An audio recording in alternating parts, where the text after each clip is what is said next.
Salut! Alors dans cette vidéo, on va voir comment fonctionne le nouveau réticule du viseur polaire Skywatcher. Et on va voir aussi, évidemment, comment l'utiliser pour faire votre mise en station. Allez, c'est parti!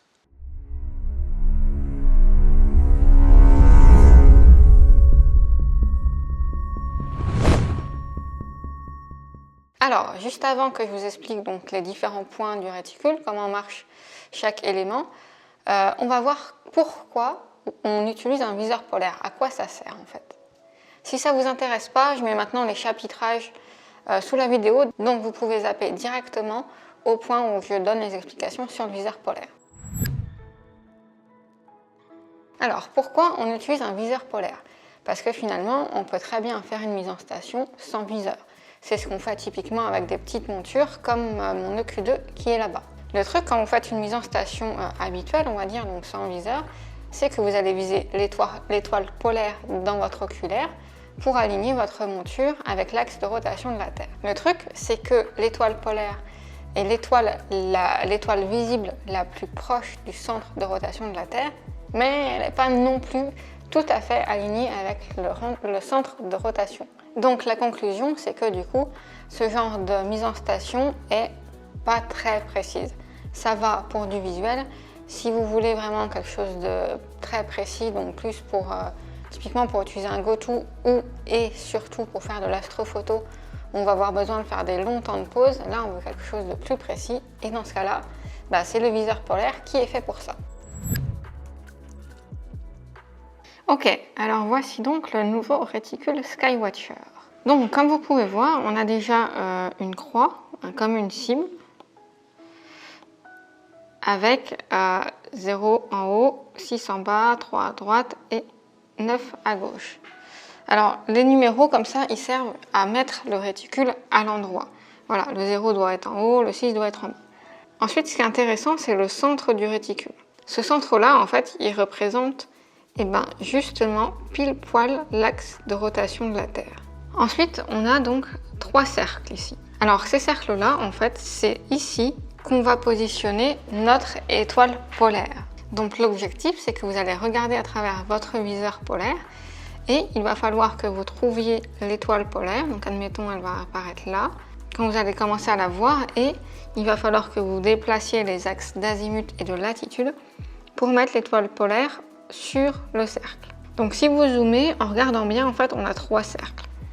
Et ça, pour comprendre, il faut se référer à la légende qui est ici, parce qu'en fait, l'étoile polaire, ça bouge un petit peu. C'est pas toujours tout à fait pareil en fonction des années.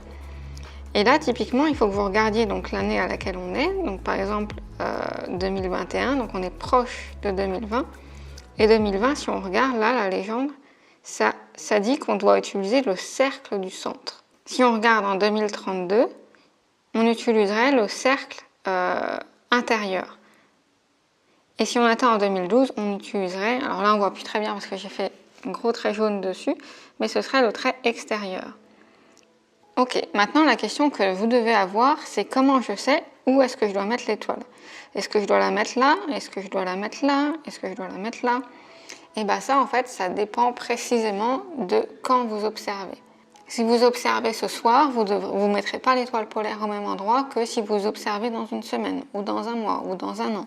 Donc pour avoir cette information-là, vous pouvez utiliser plusieurs choses.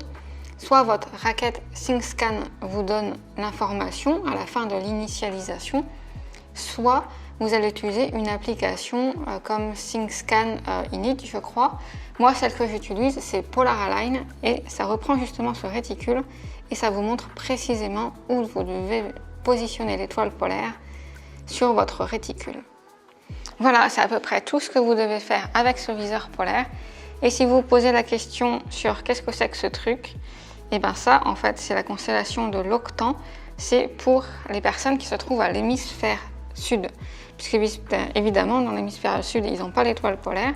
Donc eux, ils n'utilisent pas ça. Eux, ils utilisent la constellation de l'Octant pour faire un alignement. Et voilà, j'espère que tout ça est plus clair pour vous.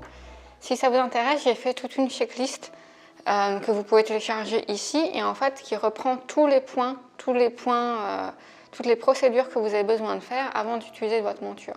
Donc l'installation, la mise en station, l'équilibrage, etc.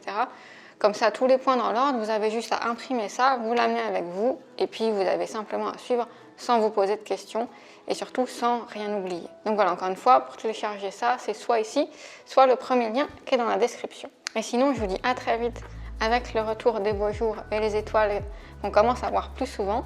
Et justement, puisqu'on les voit plus, gardez d'autant plus la tête dans les étoiles.